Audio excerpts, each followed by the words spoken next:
Abyeyogeredde Spice. Mwana wa Spice teri muyimbi munnakuloga. Anya muloga? Ate okumanya nga manager Roger mulogo muzibu. Ne Jeff Kiwa mutya. Tamukwata mu ngalo. Sagala suka wano. Nkanve njala kyogerako in reference with Spice Dana kwana lena yakyogeddeko. Spice Dana akuloga already manager wenyini yakuloga Roger. Manager Roger babulire. Leka nawe nabade nabejjo. Kati nkubuli. Nobati guno omwaka agenda kwetika ne tofa. Man Nobati abantu bakambwe. Kati nkugambe ebigambo bino. Eddogo terikyasobola kubaako kiringola. Weganga. Wasadaka yenvi. Soboka. Yasadaka enviri. Soboka. Ekyokubiri. Pozinga government ye. Pozinga government ye. Ogambye anyalo ga Spice Dana. Manager Roger kenyini. Sagala Kurwachi. Puliriza. Ya Spice Soda muna kabirira muntu yenna. Nti eddogo liyitirire mu industry. Teri akuloga. Manager wo kenyini bwe buzibu bwo. Ekisoka kya byonna njagala mubuusemu ne kano Spice kubanga nze difaaniwe. Manager Roger agenda n'amanya nti omuyimbi ono esawa yena agenda kumva mu ngalo. N'abako byamuzannya mafia game. Ne bagenda bakwata omwana w'abandi. Ne bamutulugunyiza mu kikomera kya Spice n'afiirawo.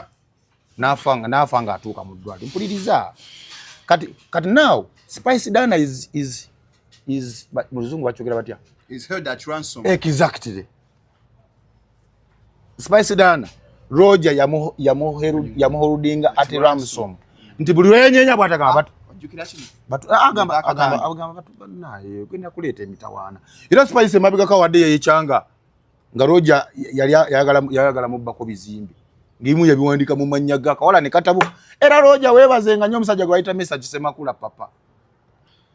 Buno mbabulira bwino kati ngakulaki omusajja bwatu takuloga.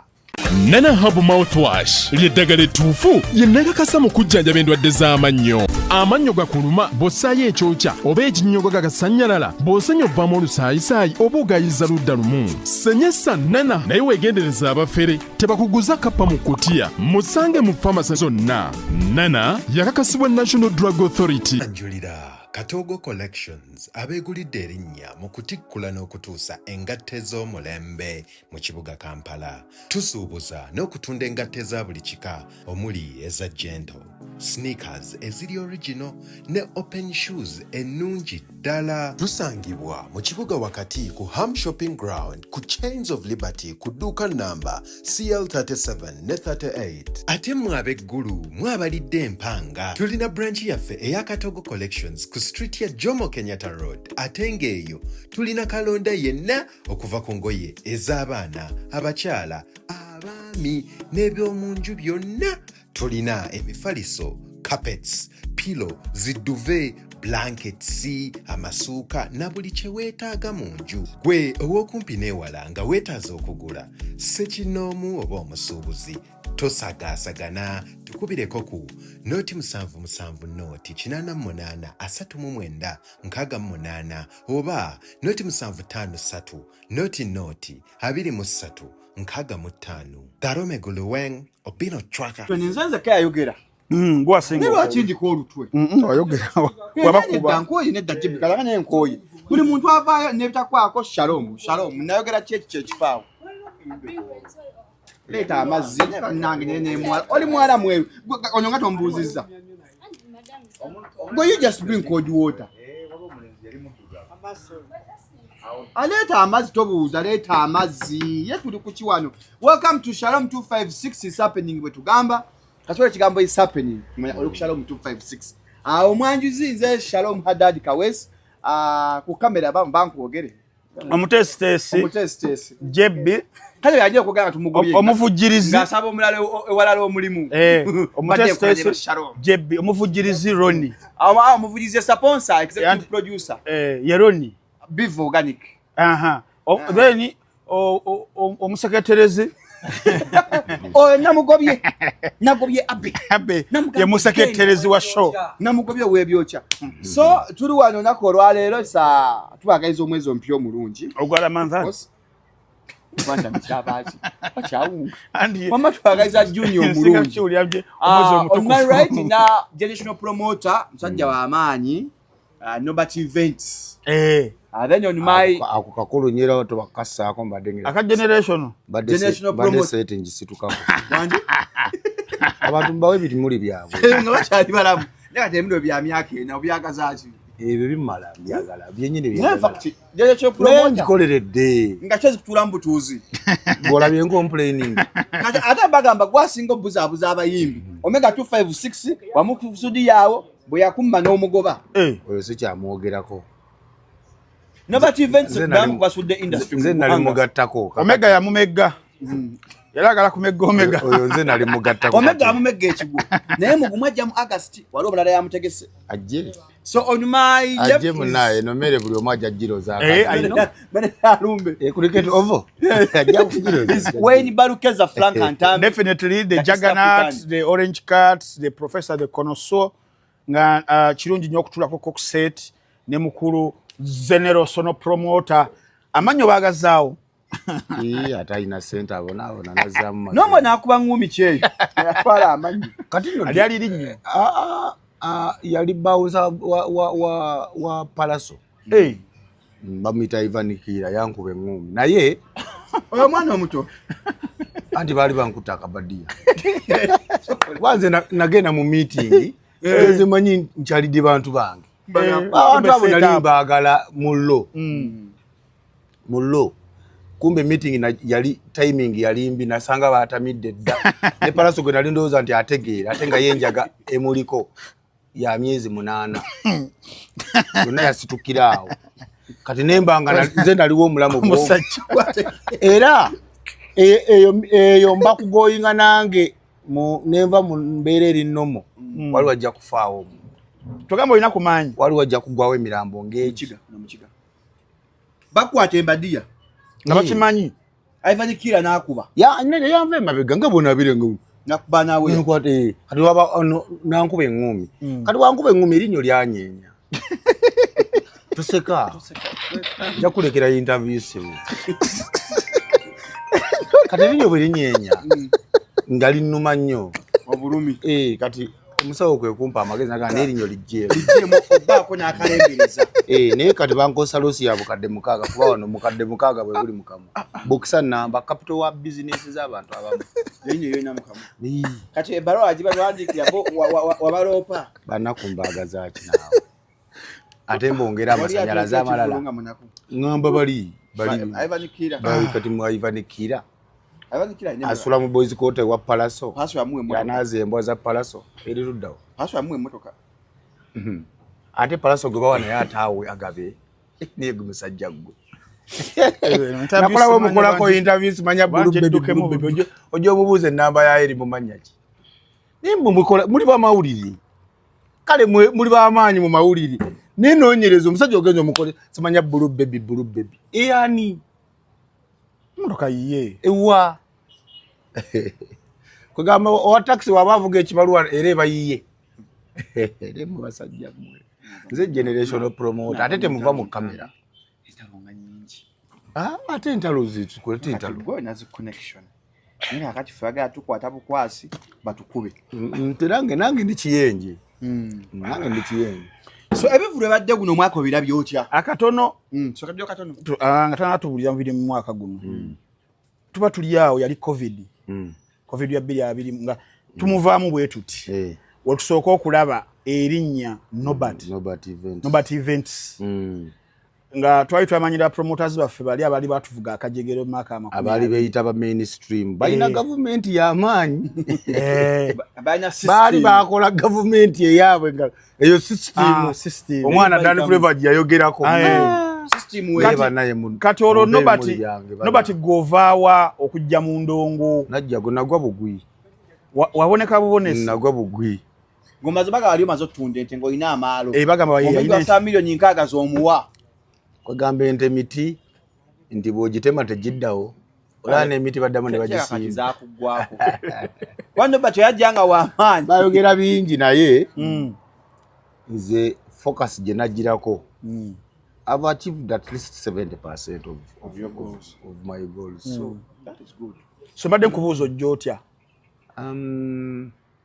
Well, nali mu external recruitment, nali mu business external recruitment oba ojulire kutwala abaagala okukola ebweru.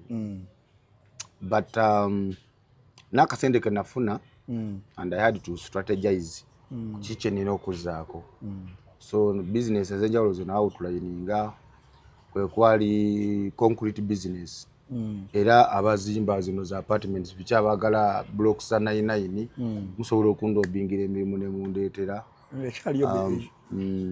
nentunula ku events naye nga kino ekya events kibanga passion tine mu kusoma wagenda okwekanga twakola ngo promoter nenga tomanyi kituufu kwanze naleetanga disco n'ensolozo ebbiri gye wali osomera in fact owa promoter bwatandikira ddala mu senior wano kubanga nze nafuna edduuka ebweru taata wange si yali obulungi ennyo pakatemani bampanga omutwalo olumu gumu kitundu ne kali kye nakolanga nakwatanga ogumutwalo gwe bampadde nengutekayo ng'omusingo ku dduuka waliwo omwami yali mulema asomera kalangala nti kukizinga bayitawo serangala wanga kati ng'ekiwaya kyange nkiteekayo ng'omusingo ng'omusajja ampa amandaazi consistent ng'amandaazi g'omutwalo anyongeramu ga 3 kati nga bwe ntunda nfunayo amagoba gange gammeka katola nti oyo aba promoter in fact weera wenzijukiramu nabitandikira mu P4 bwe twali erukayaawo mu barracks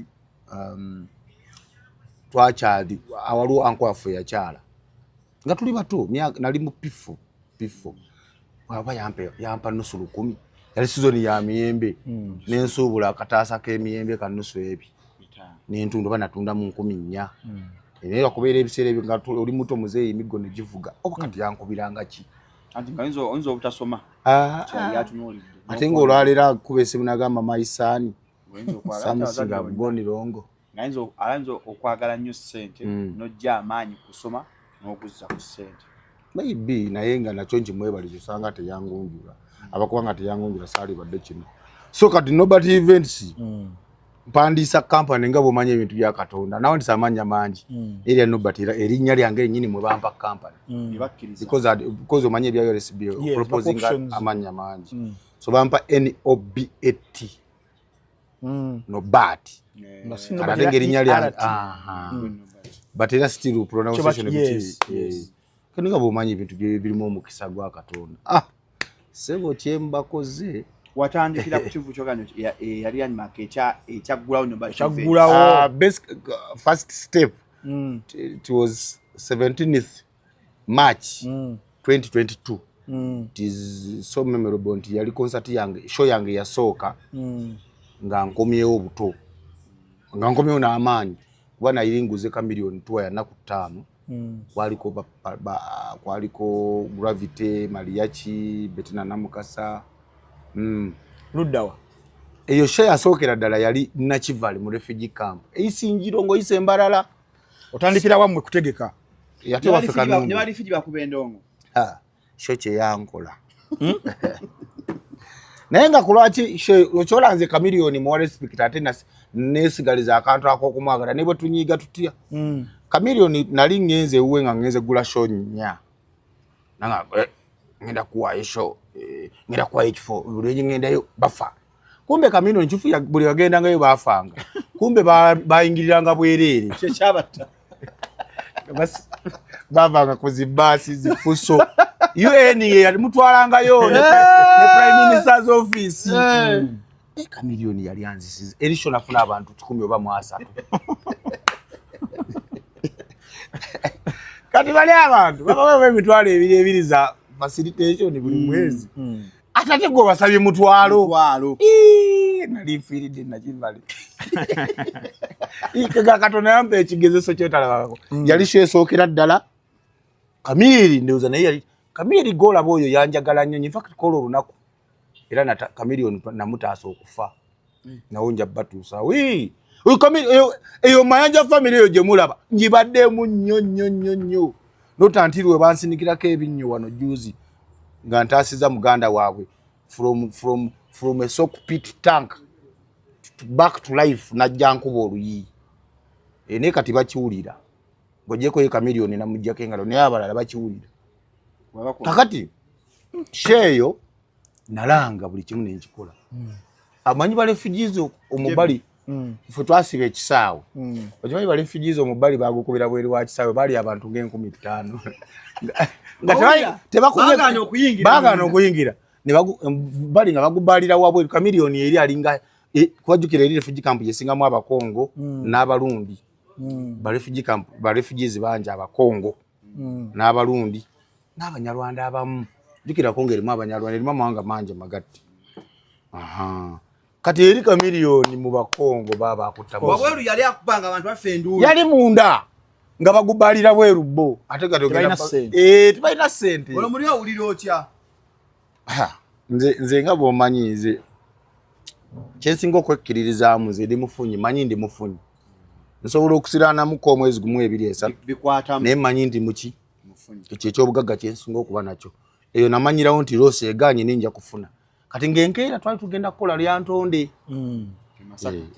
era shizaddako zakola bulungi era ng'okyali ne kamilioni anti kati tuwa yali enaku 5 olwava eisinjireo ne tugenda ibanda ne tugenda eryantonde ne tugenda Masaka Maria Fulo kati ekyo ya Maria Fulo yes tule empalana y'abapromota bonna yapanyo wakati nze waveri nga ojjoga bwensembera mu kibuga najja nga zalinga information eyo gye namanyira nti bakuloga enkuba so neetonya okuva ku macha paka kawugusaga n'okusaga kati kyanyamba nnyo kyanyamba basically natandika nga ali ku survey wali okola test run ekiroto kyange kyali kyawano Kampala omuntu wakubuliza ekibuuzo ti mu bayimbi bonna erinnya kamilioni lirabise nnyo mu bapromoters nga mmwe abali abapya kuba tukiseera ku wali oli mupya asasulwa naye n'agaana okutuukiriza endagaano sinakindi okugaana okulabika omwesiga otya okumugira ennaku ez'ettaano teyakubulako wali omubeerako ng'omutaddeko mpingu kiki kakati mu bintu byenyinza okuba kyensinga okutegeera nze omuyimbi tasobola kundyaza amaanyi nga nsazeewo nti tajja kundyaza ekyo kimu ekyokubiri basically tasobola kati Kamiri bwe najja nabiwuliranga ebyo nga babiŋŋamba ngaera nga babintiisatiisa naye kyemmanyi naabo abayimbi batutegeera ffe batumanyi bagambye nobati kati nsobola okuwa example kati olaba ebipalaso byeyakola n'alumba wooli n'atematema ebintu zitasobola kulumba wange tasobola kuba mmanyi palaso amanyi nobati omutuufu nobati omutuufu yali yamumanyi wakikolako wa yamumanyi gwe mugamba kale ansaleko ate nze ntambula bw'omuwano ne wano zebwo nijide na ku boda bogu eno kyanja teri nnyingi gende makindi emmere njire wajalunda ne kupaka lasiti anti oli abakumanyi anti era kupaka lasiti sebakwatira akaroma wali waja wa papazi papa so kakati tuwa bwetambula lyantone nafuna abantu bangi ne Kamilioni kulaki yayingira nnyo omutima gwa kambazeyo wali embalala tuva eisinjiro shesaze naye nze because I'm a teacher by profession manyi kye bayita oli kipompo bro I'm a qualified lecturer I'm a master's degree holder nasomera ku scholarship university yampeera masters namba omanje kitegeeza education administration and management Central Lawrence University onya masters irabano is a lecturer but sina budde university atokuma nze ndi marketeer by art and choice nendi musomesa university ndi kitunzi wa university newe nasomera degree nga ndi ku marketing team naye ate nga ndi musomesa sikola business St. Lawrence kati go wabaawo embeera y'obukugu ey'enjawulo so kati Masaka manyi embalala tugenda okuva eri nga sheeganye kulwaki mbagambe ku kya marketing Kamiri so we yagaana nali namumotivatinga ne mumuzaamu amaanyi balance we namumusasula ali neniye ne ku stage ne mufu emitwalo 5 ndoza n'agamba akataka sajja kano sikalabangako ye yambuuza enkyo njagala saawa meka ku drive kati odi yakulira ngolwaleero muze ya Bitex anenya kulaki yafuwanga n'abasajja ku stage sente chovola olwaleero nze ways of motivation employees you're motivating that night I motivated him nga tuli eri esingiro abantu 13 Range Rover yeyo yali akagifuna omugaga gyamuwa kati bwe yajja embalala Range Rover n'agireka ku hotel njala manyumize ka scenario na otwamugonyiza ya n'agireka ku hotel ina ajipo mbara ajipo eri wano mbara ajipo eri ba kitofu naye wali hotel ndala ngokirira ku Kyebushenyi kati netuje nagamba mujje ku hotel mbwa munsanga twagenda okutuukawo nga yakoze damanyanga yacyankalanyiza bamuwonize nga afuluma n'ofuluma katugenda okuddayo nga asikali yatabuse asikali nga yatabuse nnyo nga batabuka asikali nga ine mundu owulira asikali yali agenda kuba kamiliyoni amasasi naye asikali ne tumudisaaminga namujjako emundu magezi bakiyita disarmament twamudisaaminga ffe tumanyi we twakikola nze nakikola ne sister wange nali ne sister wange kwolwo olunaku utumudisaaminga kamiliyoni n'atyamu nganti nali kapyawo nga tebanante nga nakajja tebannakutegeera katugayi wetumudisaaminga makyesegeza omuntu omujjako emundu kirala kati wetumudisaaminga gayi alabanga ekyemundu kiganyi tusigala tunyumyawo nga tugezaako kulanga embeera etereera gayi agenda alinya mu kikomera kya hoteri mwali mu tipa zino ez'omusenyi eza Bulenton twagenda olanga tipa ejja 10 kutumaliriza askari ate gwe gamanze ne kamiliyoni tuyina ekitugatte nnyo twali tufudde lumu si bye bino byabapaleso bino osegera askari nirundu omusajja atutta ne tubuuka ne tugwa eri omusajja n'atomera gate askari kati awo disarmament yawali yali amujjako bujja mundu kati wano twamukwata bukwasi kati wetumukwata nanyini hoteli nayo baranka ya kano naye n'atabuka n'akubira military oba makenke n'akubi utalo lwali awo unene patrol za military ne zijjanga nnya nga baze kutunona kamiliyoni ye agenze olwo awo ye tumutadde agenze nze nsigaddewo ne sister wange ne family yange events zange nkola ne baganda bange kati nitubeerawo awo kati kana agenda okutuuka nga amanyi agenda kututeeka ku tipa tugende yasangawo ng'ate tuli balala nga order tezisobola kukola kututwala mu magye mu gundi kira ne biggweeraawo kati yakola order ze naffe tetukola order zaffe nga muzikola wano obadde ki era agenda okutuukawo nga tasobola tujja wate yadde kano so ne biggweeraawo kamiliyoni ebondi yange ennyo naye kati yenkeera nga tugenda eri Antonde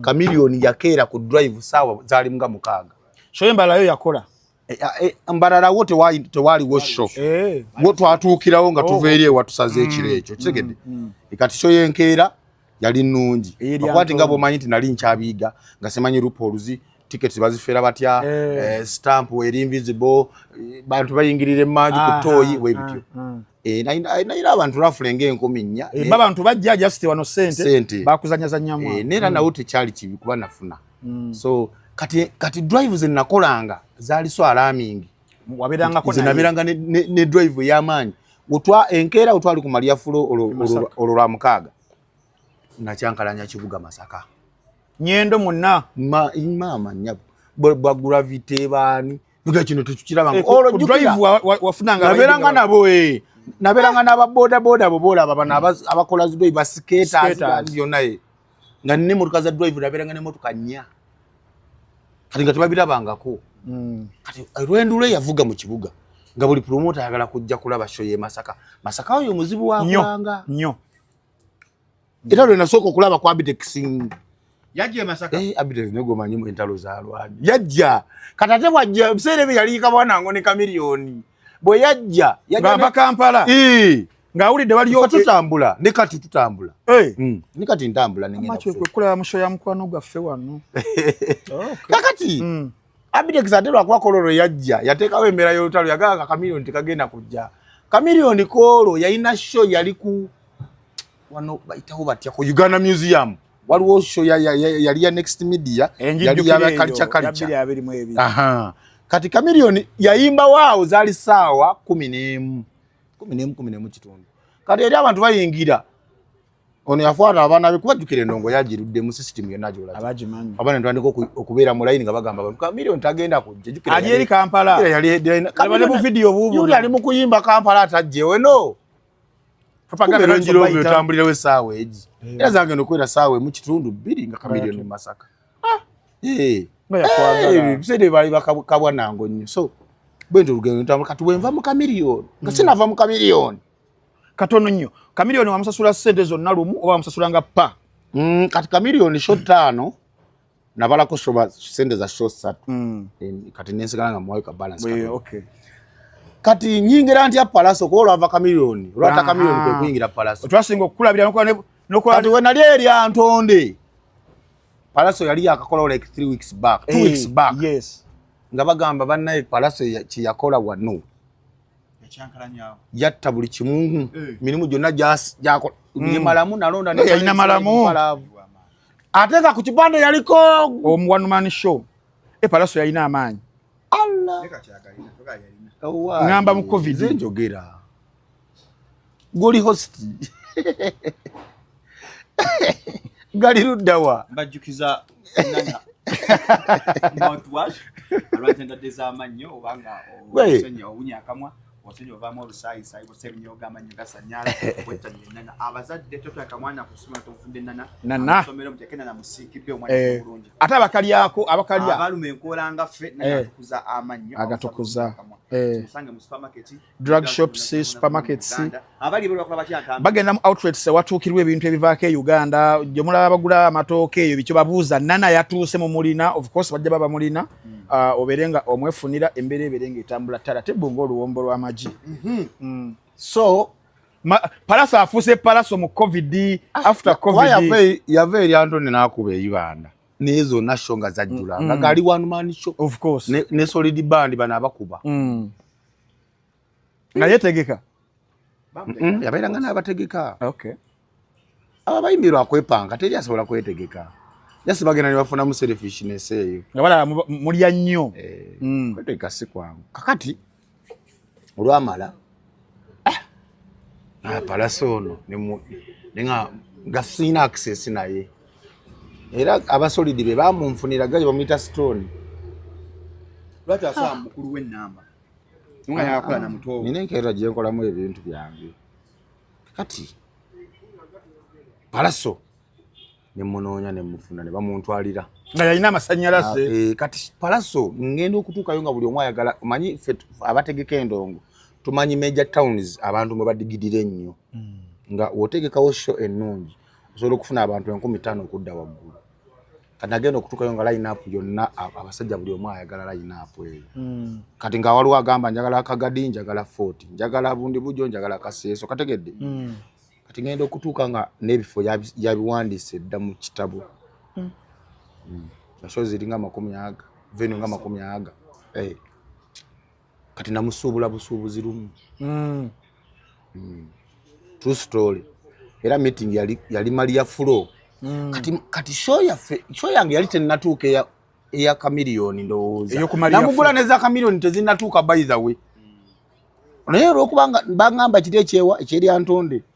So kati palaso jukira Maria Furo ina we yali bali bamutegese ne Shiba n'atuuka late. N'ayera. N'ayera ekibuga. Kati manyi palaso ina ebintu byakola ate ebimu ku bimusudde. Kwagala kulaga nti w'amaanyi kati ekyamukozesa ekyo. Jukira yalina embiranye ne Shiba by then. Kati ngayagala okulaga nti nze abantu bazze kulaba nze ka palaso. N'ebiwunzika bimuttira buttizi. Ge mazima nze nabiti. Ate nayogeranga naye abimanyi. Eyo incident era abamasaka bagimanyi. Yali Valentine's Day ya 2022.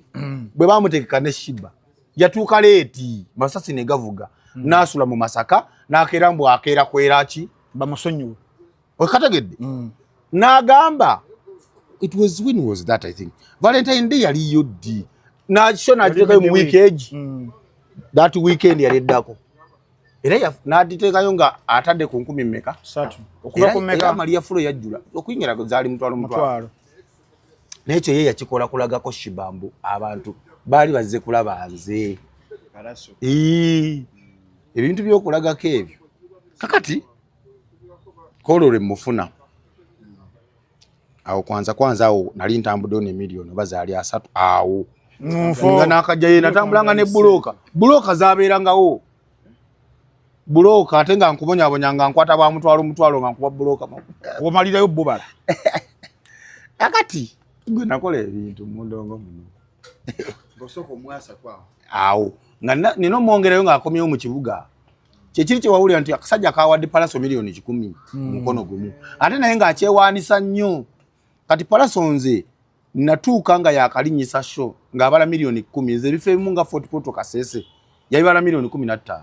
Ebyo bifo ebinene. N'obisasula. Kyebali bagamba mbu watunze nte. Owulira? Nojja n'onona ssente. Kati nange najja n'ebigendererwa ebyange. Kati Palaso buli yagendangayo mugula nga nkuwa milioni nsonga agamba ate omusajja yampadde milioni 10 mukono gumu buli kyagigula milioni 10-15.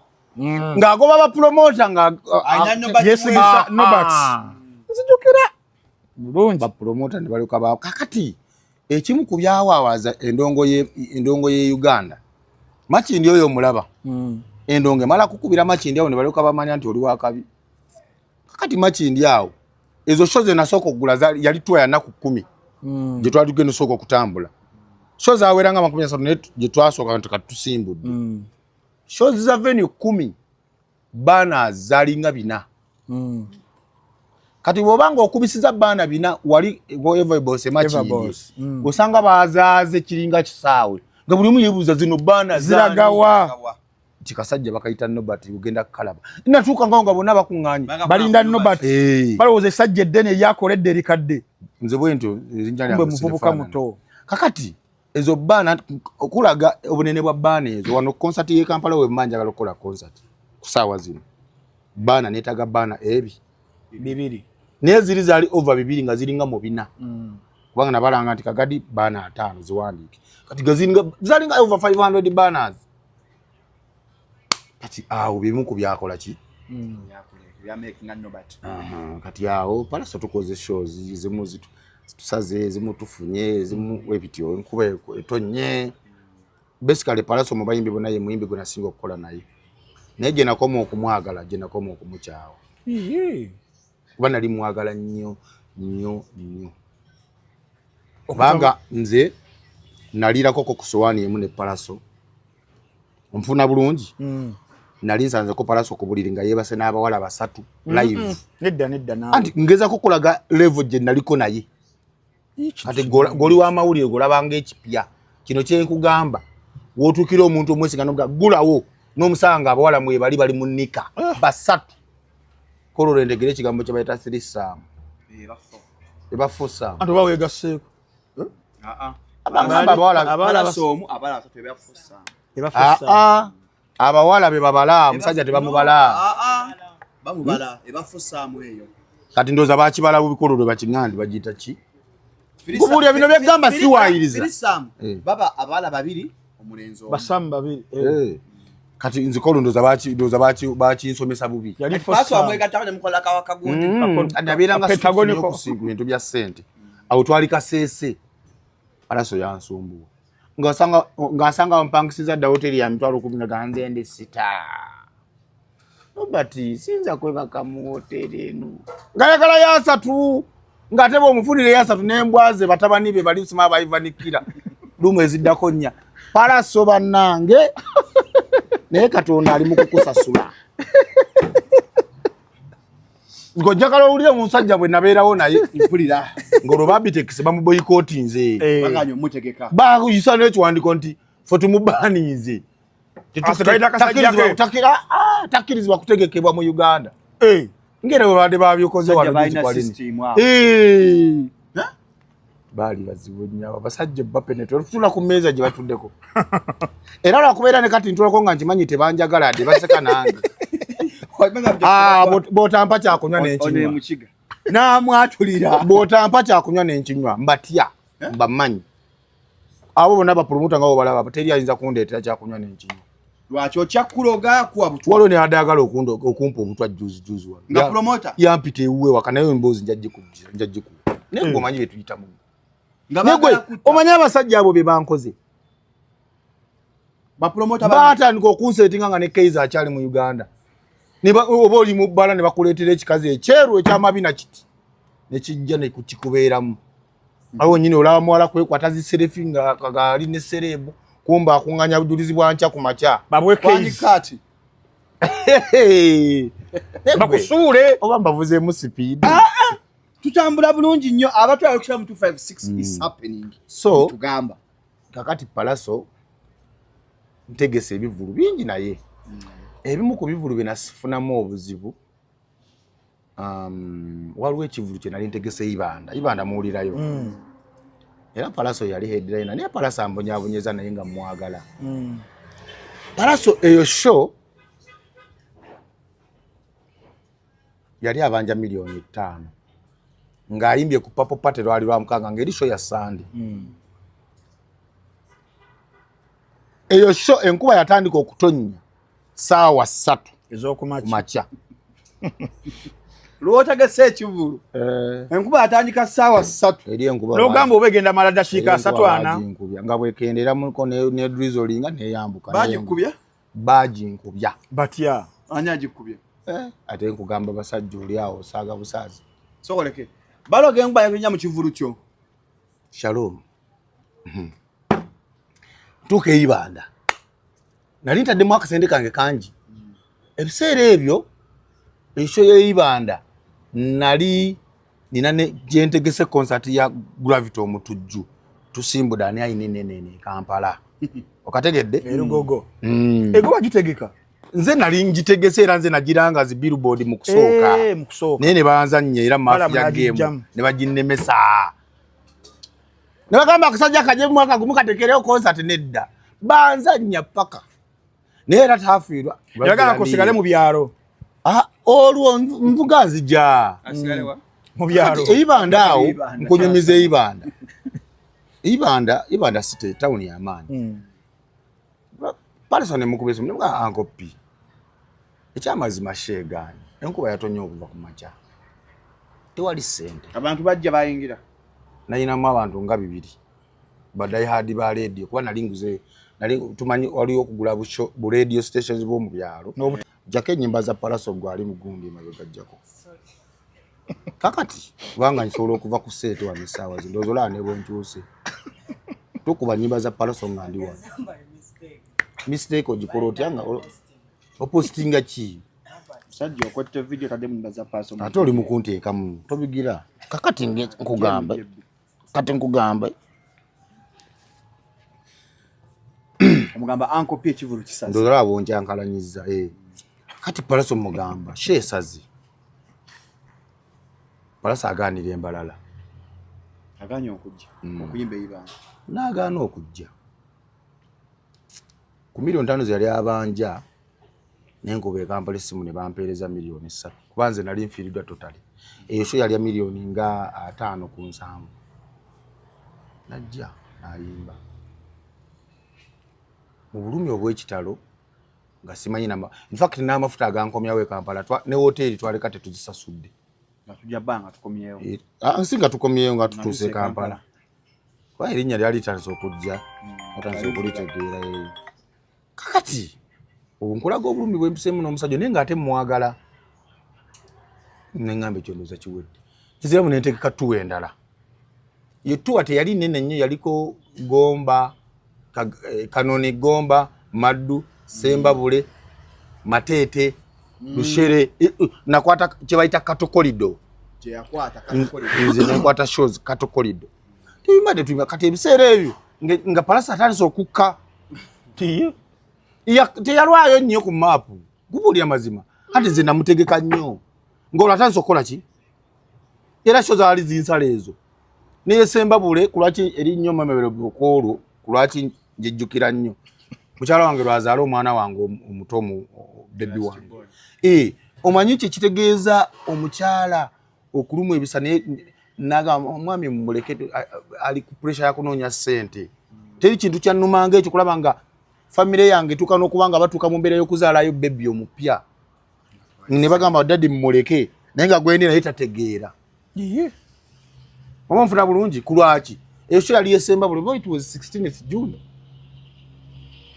Palaso sho yansala mu kifo kya balance oba zaali milioni nga 7 ne muwako milioni 3 kati ng'enkeera tugenda kuyimba Kanoni Gombe waba Bobi Wine embwa ya Palaso neŋŋamba Uncle Nobert embwa ya Palaso n'agamba obo katema mu kateme munenga embo ya palaso nengamba Uncle Norbert kakati nga situnaye mbakana mbadde njala soke tu balance nge sente zeggulo bere ku zero balance tinga no musajja no tategeera nabadde n'abantu 103 jaka ebyuma jaka abayimbi kwalika abayimbi abalala kwaddeyo milioni 3 nkwadde ina nyinyi kwa nanga ategese sasigaza gutufuna wana abantu ufune sente katulukwa nange nali n'ekyayi nengamba mumanyi nga bataze n'okuteekayo stage ne bagamba mugijje tudde Kampala teyayima ye kanoni katulawo omuntu gwe nali njagala nakolanga naye mu bulumi nga mwagala naye nga nnumya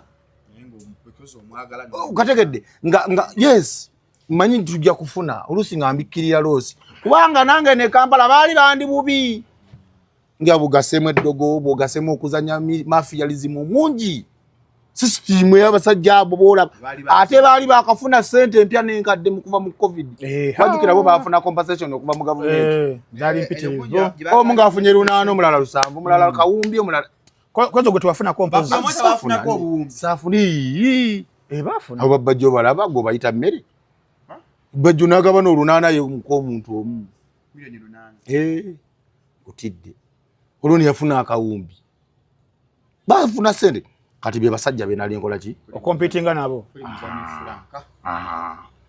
basajja banzanya left right and center nga bantema enteega zino ogwe kutta amagulu bakala kati nga boche embeera gye bateekangawo bamanyi buli okola ebyakabi waliwo abakulaba abakusporting akategedde kati nga kibatakola ki kibatayagala naba akasajja ako kanyankole ate kayivu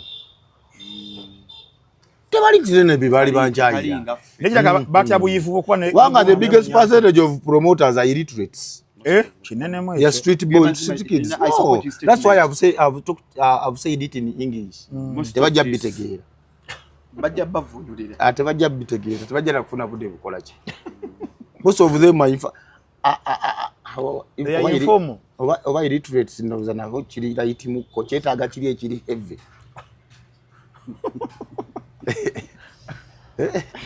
okategedde so ati palaso tukoma we Kampala palaso mbadde mutulabanga mbeera biki nize namukyawa nenga siyomba naye bino bibaga ne Norbert buli gwakola naye ayomba naye namukyawa nga tebiri mu media ne mwesenywa nga simutegeka ne muvaako share sembayo njagala nkulaga omusajja gwemba nyumizo oyo share sembayo yali ku kalenda guest house yali idi ya bisolo emakinje yazoha olongenda yo nze nswalo winze gundi yange nenzikakana nze mukabiri ngaba Uncle P siri bulungi badde nsaba nakashoke ne mukutegeka wano kalenda machinje wano mu kibuga badde nsaba nyimbireko mfune y'amafuta wanga ndooza munti ndooza munti omuntu yali badde psychological akimanyi ti losses twakola zali akasajja kafira senti nyingi mabega nagamba Uncle Norbert bogaye tiwali buzibu tojja kufuna y'amafuta nga ntimba musajja teeko bulango ku TV idi ebisolo ngetuuka kati eyo idi nagifunamu omukisa nti awaliwo abaali balanze eyo idi ebisolo eyo abasinga tebagiranga mu Kampala kati abaali balanze shows twali bantu ba mirundi ngesatu ba promoter waliwo bo baali bakoze ensobi neggonze kuva dda ndi kasajja si kirungi ku drawing ayo ntwapete ne kuva dda ndi mugezi kuvala najja ngera ntegeera industry obe nino gizanyi bo idi jukira idi teba date eri fixed bamala kulaba ti mwezi katejo zinali nkimanyi mu bongo nze bwe nalanga mukalanga wananga idi yebisolo kati ba promoter banange bali babiri balanga date nakuzo mwezi 11 kuba kyali kiraga tentative ku kalenda okategedde idi yagwanga nakuzo mwezi 10 nenkola noyola bona abantu bavanga zina tete wanga bajjawo nalina abantu nga kasamu kakati kulaki nkutute ko yesho abantu nga bali bwe bati kuzabali nga bali ndancha palaso nga aweereza bakadeibe jukira natesa naye mafuta nga bamugamba anke ekiri wali sajja juzza sajja ayina bayitirivu okyegedde kati nze nani manyi omusajja ngenda mukwatira amafuta ga milioni nga mmeka 2 nze nga aweereza waliwo omuvubuka bamuyita David yakolanga kiyambiwe namugamba David nga Dani muyita nga muwe milioni mbeka 2 Mugazi twalire anko. Twalire omusajja. Anko pinga akube simu ngaliko n'obumasuka. Ompotya milioni 2. Anko Nobert. Okimanyi nti wategese nze ngenda okuyiba. Mpotya milioni 2. Mugamba anko pi. Bagamba nfuna amafuta. Okategedde. Negayira ne kati kolo nenva nze neva ne kushona endikanga bigenda masa bana basoloza because nabane system solo okuvaawo kuveri.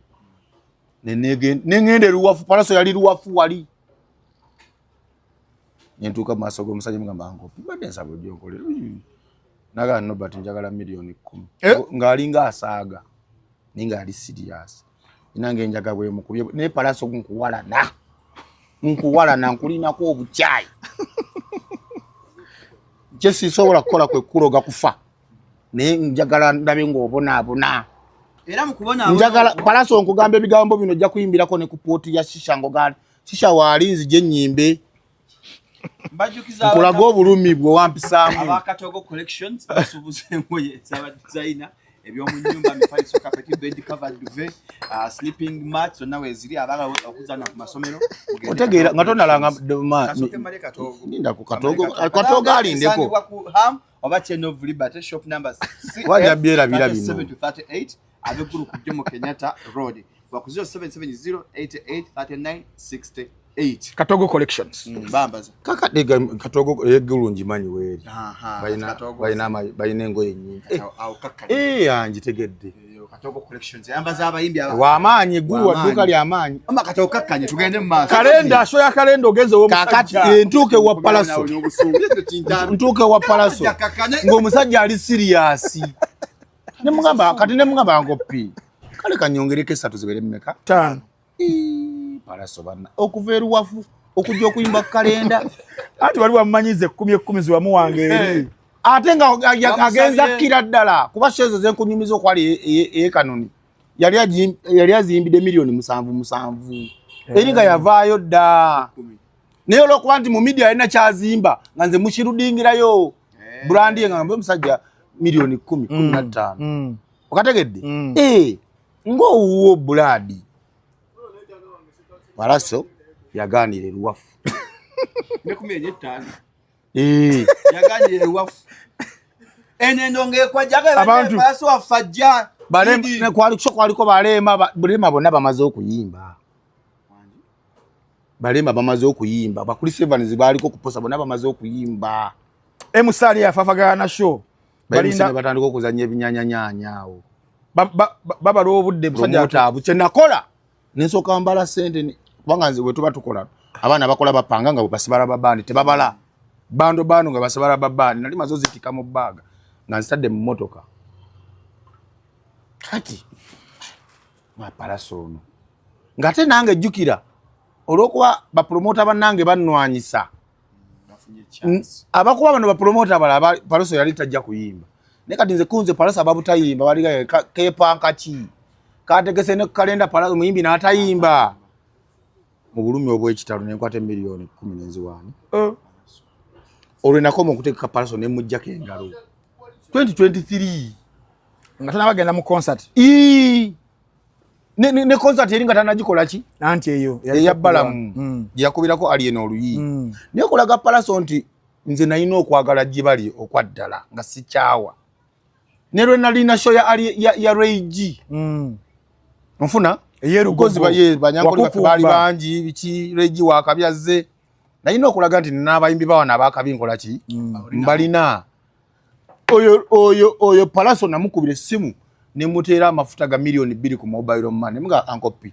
soko josaleko mani nange jango nvimbiseemu okategedde akikola ekyabalina kwagala kwangu yajja kolo nno kwe kujja kana akayimba kola bakayankuba musimano but sagalo nyingiremu alina audio gye yasooka okuzannya bwe yali ku stage nenga abanaye bana Uganda ono musajja yeyandaga ensi nga ntegeza kiri nti gwe nasooka okukola ennyo naye shows enyingi kati kyo kyalufu kyayagala okulaga mu kyekyandaga ensi gwa wandaga wa ensi nateekanga mu ssente zange tewayimbiranga bwereere tondaganga ku nsi osegedde nze bannamawulire be bandaga ensi because nze okuva lwe najja ndi strategist manyo amawulire mugaso ki akola ki antunda kyenkana okategedde so bwetyo Palaso ne muta.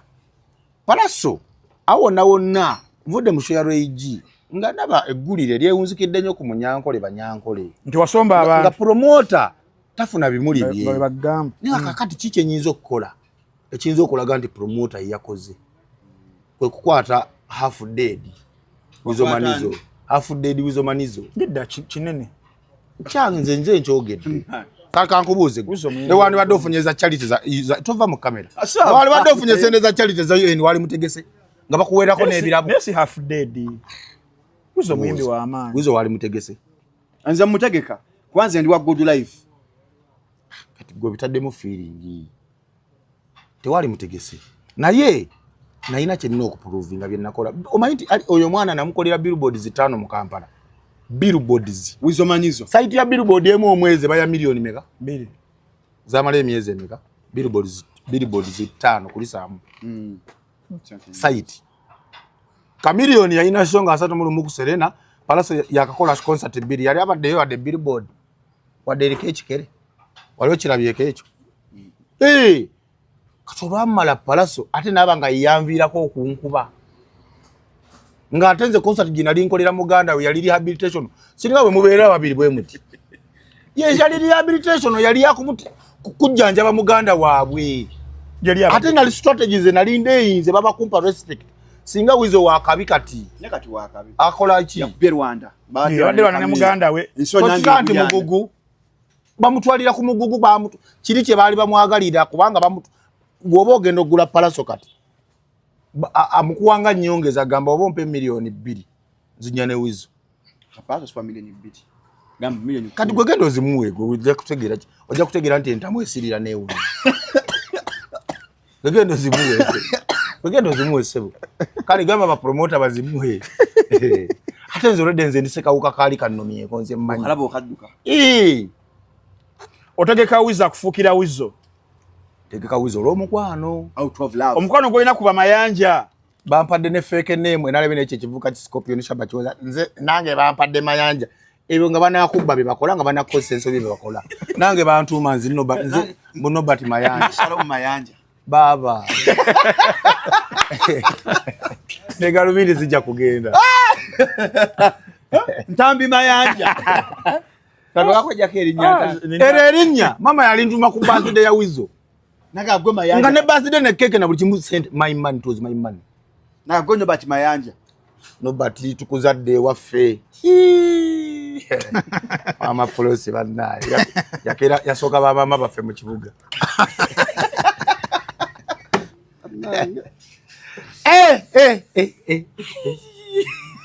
Era banaye bazadde we mu bakeze ekibuga. Ati nayiga era wange mwali. Wamuleta musiki. Mwali. Azagede. Yantuma nobati mayanja. Mami Prosi. Be careful sibiri wali. Bisomye. Lesa mawulire zani kati ziri live. We are celebrating wizo. Wali Birthday. Before the concert. Ati akati yalinga na activation ya concert. Preparing abantu. It was about yes. Mukozeeyo mugenzo ya mama wa radio mulese ente. Nsa ente natuka kunte. Nange nabye. Natuka kunte. Wizo namukwata namusanga. Nkubulya true story. Namusanga nga kwa account ya inake emitwalo 9. Eya mobile money eya bank. Eya banka.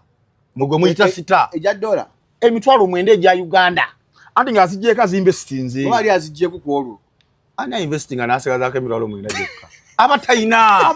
Najja sebo tata. Kanza kuyagenze banya ke 12 nga musajja. Uliriza.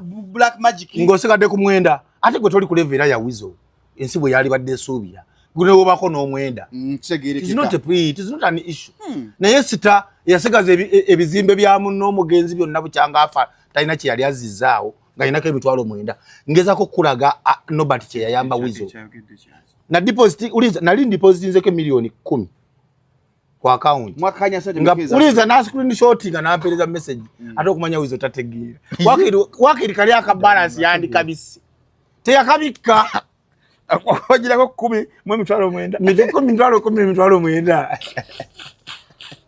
received from nobody no nkubulira lyati ate no bino mbyogera nembyogeza bulumi nobody gutomanyi byempise mu blaza mpise mu kufa mu kutisatisibwa okwagala okutomerwa okulondoolwa okwagala okuyingira family yange okwagala okusanyawo family amaka mukyala n'atabuka naye ng'atabukira bwereere ne bakuzanya syndicate ebintu ne bijja mu mawulire ono simanya yanebaseeko bro eyo nayo na system ng'eri mu kunkuba olwo Wizo onabadde abuuza mwakanya sente mmeka kuba twawulira Wizo mwasika ddala omugwa olwokuba nti yali rehabilitation rehabilitation ndali mujjanjaba yali alwadde mulwadde gwo omusemberera kitaki nokukimanyi n'obwavu bulwadde anti Wizo mu bulamu bwe lwakuba mbadde siyagala nnyo omwogerako kansooka embeere ku palaso ono Wizo ndamuggyako engalo muleke ayina ye gyali let him relax in peace where is relaxing from tumuleke Wizo tumuleke tumuggyeko engalo wane bitumwogerako bino tajja bitegeera tajja biraba olunaku ategerera eddakiika 3 24 hours ategerera eddakiika ameka saate oli aterere eddakiika 3 omanyi ze zitya mbulira mbuuze eddakiika the moment Wizo wazukuka bwati bw'obanga Wizo omwagalamu ekyamagezi keera otuule balanga yakafubutukayo mu kalina afuluma kunaaba maaso aba Wizo abamutegeevu naye the moment wamalira okunaaba maaso n'olinda mu muddemu munyumye anti aba yabasedde ekipa ya bbiri ate kasita emmandwa ziri zezira kukolako bwati omumiro ogu ng'agwa eddalu Wizo mulalu ate ne parasol ekkubo lyajja okukola ayagala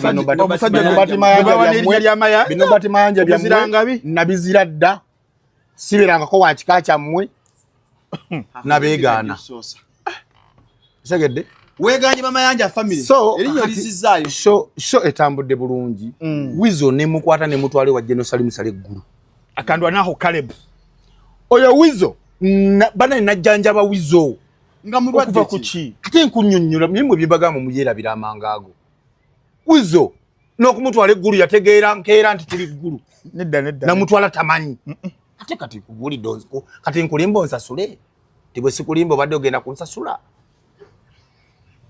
woba yagala okumanya obuuza nga kyagayagayo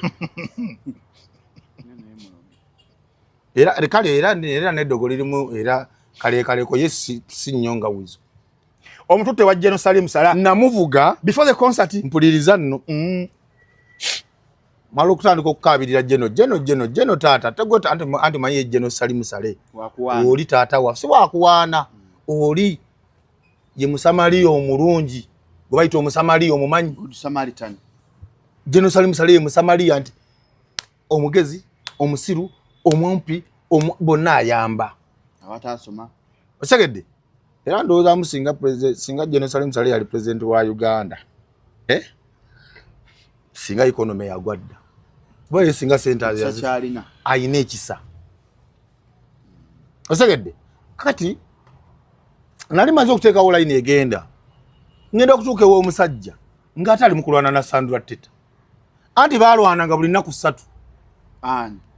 balwanira ggulu wano Kampala omutwale osanga bali mu bitu bya concert yawo ne gomanyi bwe nabonabona ne family eyo kati kolwo bali munyonyo waliwo ebbala bagita smashaniziba awo Wizo watava era shaniziba oyo lwalitabuka ne family eyo najjayo clips za Wizo n'okupama yepamira mu ekanaawe ate naawe oyagala kiki kyoliko kisoboka naawe ekyo kintu kyoyogedde kati nkiddamu nga ntunula mu kamera nga simuli nsonyi ngambye olunaku shaniziba lwalitabuka ne family y'amayanja lwe mulitegeera ensi Wizo atamiira ne yepamira n'okwepamira ne bakyusa n'ejjiini ne bamulongoosa nange nedda ne bamulongoosa naye nyera omulyango oliko bakugira naye nyera shaniziba gwoba oyagala kati kwate milioni 10 eziwe shani olaba taku kuba kayizo butabali amuluko lwa milioni 5 byegamba bya ddala kati musikulaki ntuse ewashana je namusanga ne tumutuza mu motoka omusajja n'atabuka n'agala okwasenda ebirwamu ze motoka tukamutwala wa mukulu atuwe sente malirize shoyi katola mala mukyala wa wizo oyo aina obino bweke bwamuwa obumwebasa niyabu muwe era bumutera mu bia kubanga tasobola bumira ngubulira eri family nyimanyi nnyo era Sandra Teta kyovolaba akyalemedde nnyo ku wizo aina kyamuyamba kinene era Sandra Teta mutima gwayina gwa UN ali ku refugee gwayamba akwata akaweke bwati akwata bubiri nabuteekamu yejukira ene katonda akuuma wizo tali conscious chupagire kawa akola biki olujja jukira bobo weke busaanukiramu muli kasanywa nga yebaka kati nzo mutala yangamba mu nyambe kati musoke mumuleke ndaba mutwala wanse wachaga soke tufune pharmacy tugule nzengo ndoza bya muzanyi muteremo bweke waite dakika nga 3 nga senga gale yebasi kakati weyebaka yali ali bubi nengoye netumutwale wede tuchusa na simuka mukatonga tukola kiwanda kati ne mugaje anko wi tugenda gulo omukulu atuwe ku buyambi ekigamba tuba tugenda mchala wange tagenda mbagagga sigala wano noba tugenda kunzinira mukazi wa because tuli ku kamera noba tumugenda kunzinira mukazi wange mmwe kale nga akulaga nti atwekengera ninga abyogera nga mukusaaga neno wizo yankuba olwo balimu okwekengera nga kulabika si yali tankubira bya sente byokka kakati tugende eggulu mukulu n'atuyamba ne tudda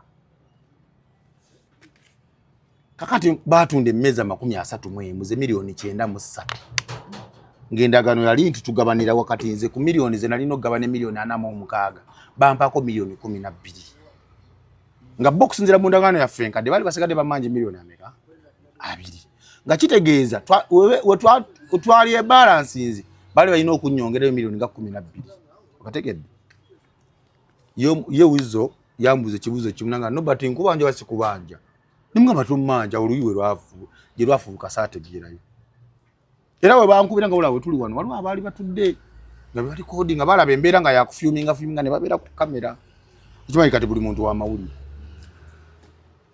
ye family ya mayanje eyo naye kati ye kulwaki nalumwa nnyo nti ate oluyolo lwava ku palaso nze okukubwa palaso ye yankubya waze nali mdoza ate yali soba ate ye kunjaga gye yali anywedde nga bonna abali wawo abali abasiru nga ate ye mukulu waabwe yali baba w'abasiru bonna abaliwo kitegeeza yali musiru Pro Max 1 terabyte okoye emboozi eno nobati katono nnyo eddogo nga tuwunzika mu bivvulu lisinga kweyolekera luddawa wagibaddemu kati emboozi y'eddogo kubayo mpamvu mutibaga okutunulireko ko next time tukoleyo yennyini yadde palasa mumumbuusizza omusajja gw'omaliddeko eddakiika nwamwogeddeko wadde bubere siyasinamu tuli mu ssaawa nnamba sinayogera ku palaso mbadde ku wizo palaso yagala mwogerako wa kale tutandike kakati palaso bwantuusaako obulumi obwo uliriza bwantuusaako obulumi obwo nze bwe bankuba oluyina sirika ne ŋŋamba njagala buke palasa ayiteeko mu bulumi bw'empiseemu the pain you felt nga ntegese show nenjikola wholeheartedly nenspendingiramu ssente obulumi bw'empiseemu nga babuntuusaako njagala buke era palaso gwe nali nkyagaliza ayi mukama nkwebaza kamwenyumwenyu kwe kali ekitiibwa nkikuddiza era palaso gwe kyoba omanya katonda yakusasudde kati ogenda kuddayo ku miliyoni yeegi gye wayimbiranga nga wakava mu America buli jaji myembozi simanga yakava mu America yali mmere enkumi 33 ne bamubanje emitwalo 8 kikomawo Palaso sawo yakola sente ze kati gwe bolowooza kati ngo omanye bizibu byayina ne ate omukazi yali gwe yali amuteeka mu sente mu Sudani yamukuba kati gwe abasajja abavubuka bannaffe bantambi bagala kufuna bashuga mami bazungu goli kumudinka of all people you get a mudinka sugar mami buli muntu abali awafunya ka sente ne musiru nnyo era omukazi yamubeererawo nnyo kyo omanyira nti Palaso omusajja mubi omukazi oyo agenda in fact yamubba omu ku bayimbi sijja yemwogera kuba bino tebumukwatako omuyimbi bayita Palaso ayimba oluyimba lwa birthday ku birthday yoyo omukazi sijja yafuukira opportunist n'akwata omukazi n'amukwana omukazi bwagwa kati tuula bulungi kakati omukazi gagena mugamba era luwafu njagala oveeyo nonye ennyumba eri decent mu kifo ekiri representable nga Palaso afuna ababloka nga bayiriba nnyumba eyebbunga gwe wakolera interview awo maanyi ga mukazi oyo omudinka yasasulayo emyaka egi milioni 4 era Palaso tayinza kumalako na nyumba yagenda giddukamu gwe omukazi takyamuwa sente kati omukazi nkyakumala wamala okusasula emyaka 2 kwa teginaba kuggwayo amugamba furniture nonya furniture yali wa mutwalo gwa $1 gumu n'ekitundu milioni aga ebyo walaba byonna ebimuli nakulaga ekabanaye oli sitaludda wa yalakwetedde ekibaluwa intention kati ngezako kulaga ng'omulebula nnyo era ozzeemu n'omulebulira wano ebintu bingi kiyinza okujja ekyokubiri yali ayagala tokabilite y'endongo n'esaagimu kakati Palaso omukyalo oyo yamwagala nnyo omukyalo oyo mukamunene South Sudan kajeno va ku jeno bujeno munene nnyo kama okuganda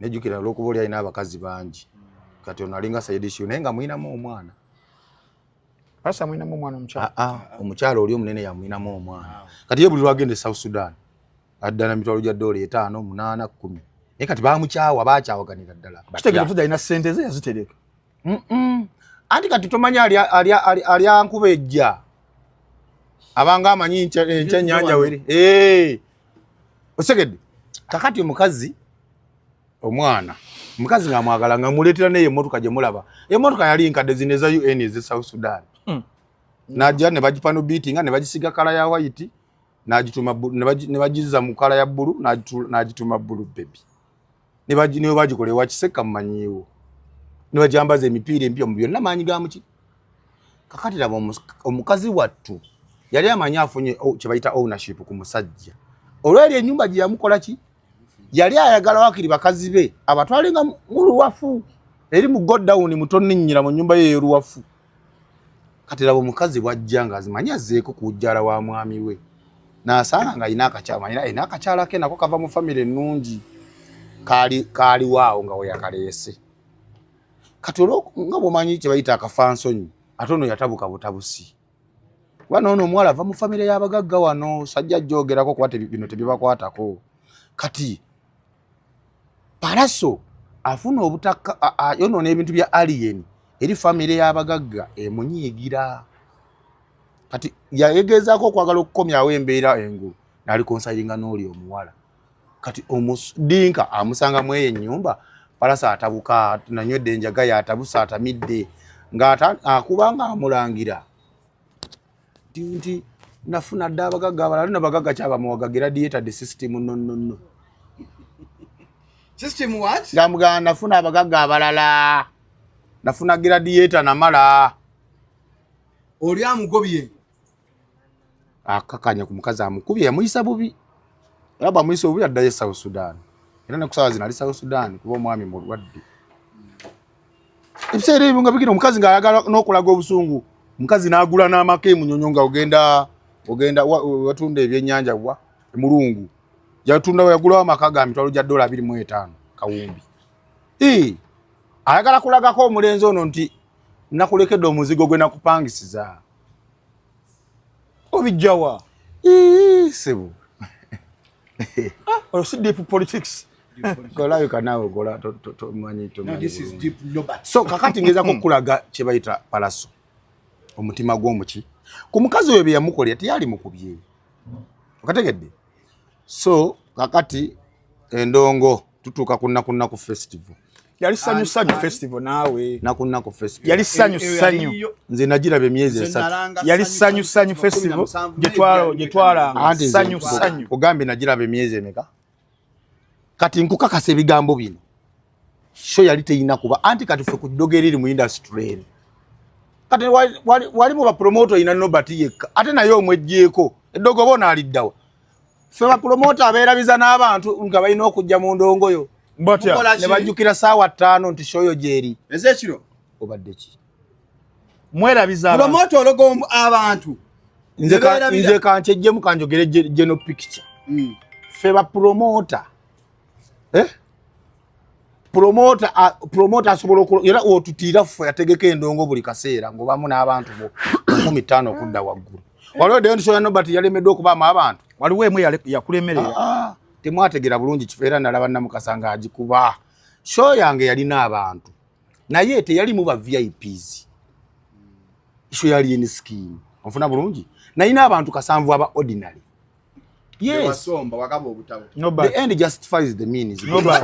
Nobert tunula mu kamera kakasaba abantu. In fact nalina mu abantu abasukka mu kasanvu. Kubanga uliriza. Anti uliriza. Kati gwe Shalom mu muli mikwano jange. Obojja mu shonkusasuza.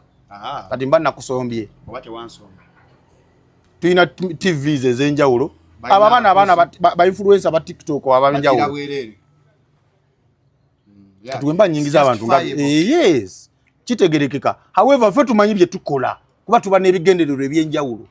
Nagenda okuyingira ku show ya Alien Skin nga sina kyennonya kinene ng'ekyaji ntekesezaawo na kyakivinze dda. Production yali sponsored nga bagisasudde dda. Nga venue baginsasulidde dda. Kati nze mbanja. Twagala kola ku magoba gali. Goba gambe buli akola concert abana kigendera kya kola magoba. Waliwo nokola concert ng'oli ku mulimu. Osegedde nga ne sente zigitegese bazifunye dda bazikuwadde. Bingi ebiri awo. Tegeso ino omugagga akuliye mabega. Uliriza bingi ebiri. Kuva wajja kwa Sikali Emondo. Mu ngeri etategereka milioni nati. Onzo okubera nga Nobert sigwe Nobert. Waliwo bingi bye tukola ki? Kati kibayita show okufuna abantu kirala ne kukyemwalaba kunna ku festival. Anti zatukasaawa nyanga mulimu abantu 4. Ngate ku bantu 4 abatiketi zobwe kwanga nange nazifunako ekiro ezobwerere. Nange nalinamu n'abaana mu nyini nga bampa aerial view, bampa side view, bampa back view. Osegedde kakati ziyingira saawa 3 kitundu. Bagamba kabikuse. Era palaso yebaze nnyo kirenze kisampion saba. Nga bakwata basi 6 ne Costa 2 nga bayingira mu Kisenyi. Basi za. Anti show ya palaso yasose mu byafaayo. Concert y'omuyimbi nga asasudde abantu bajje bamulabe. Kuba ate nkunyumiza buli alinyanga basi bamuwanga omutwalo gwa sente. Mu Kisenyi. Buli walinyanga basi n'omutwalo gone video zini gwe njazi kuweereza solo zitera yaba. N'abaana nga beeyogerera ebyaddala era okyobola watuukira okulinnya stage wano saawa 5 kitundu nga asobola okwata wano view ya wano kati gwe wategera nti abantu baali batono olaba eno wokowe eno gye bateeka ku stage gye yali ekoma wali tebali bantu baali beegabanye nga bona alabe mumbe n'abeere bali w'emmeeza eno bwe muti baba abapanze ffe tumanyi bwe tusobola okipanga ng'abategesi ekirala ezibu ku nsobi ze baakola nze nebirabira webisana. Anyway, basically, ffe twali tukimanyi tajja kufuna abantu. Ye conclusion njenyiza omukolako. Kubanga kati ye palaso tekyali promoter asobola mwesigamu wa milioni 3 kujja kuyimba. Nedda naawe. Anti nze ndi promoter sebo goli muna mawulire. Goli analyst. Milioni 3. Palaso tewali kubanga waba wabbala mu Kampala. Ebbala mu Kampala tezisoloza sente. Zibalira ku bia. You get it? Kati gwe osobola kuwa palaso milioni 3 ajayimbe nga ate obalogena kutunda mwenge gwa milioni 2. Tosobola boina muwa kakadde.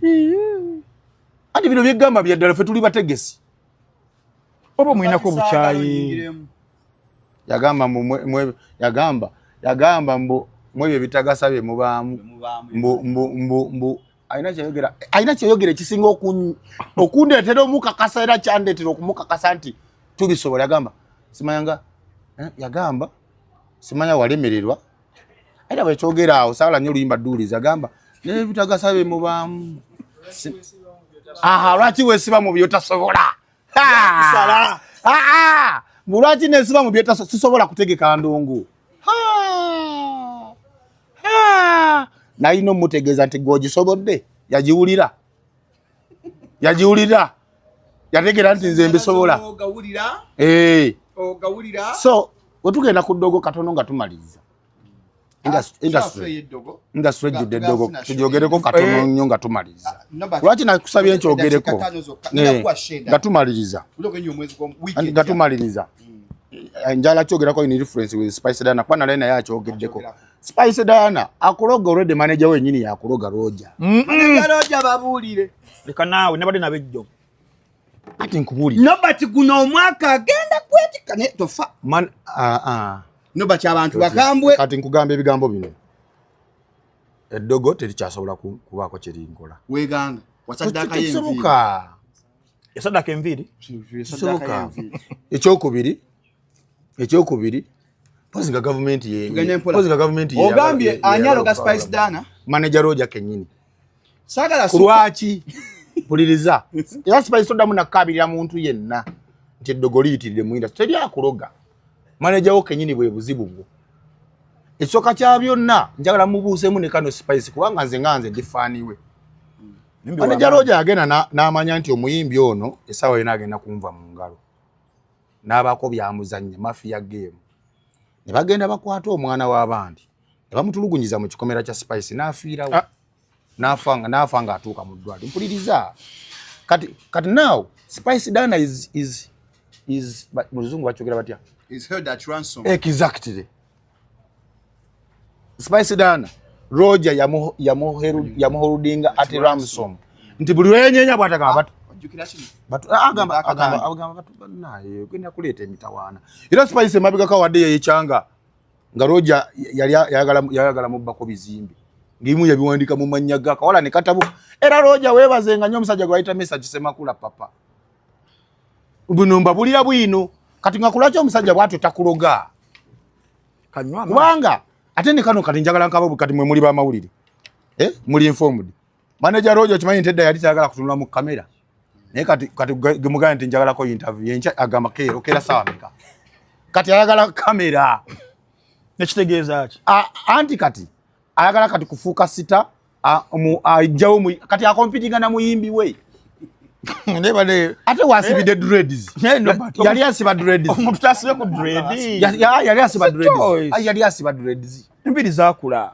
gwe sebo gwe kyoyina okutegera eno industry nagitemaatema bulungi nnyo buli wamu wendi naye wasibuli omu mwina kwembeera kati eyo mba mulinako mbeera okumugaa nti bamuloga si ye yabyeyogeredde Spice mwana wa Spice teri muyimbi munaakuloga anya muloga ate okumanya nga manager Roja mulogo muzibu nejefu kiwa mutya tamukwata mu ngalo sagala suka wano kambe wano but bae byetuna okuwoga ko ndi tubyogedde nako so tugamba mukomya week eno atubulire eddogeri mba promoter ba managers abayimbi abalogo b'enkuba abaloga abantu obutajja mu concert bali banzisize enkuba ku TV banku yenkuba okuva saawa 3 kumacha ne gokumanya nga bali abasajja baloga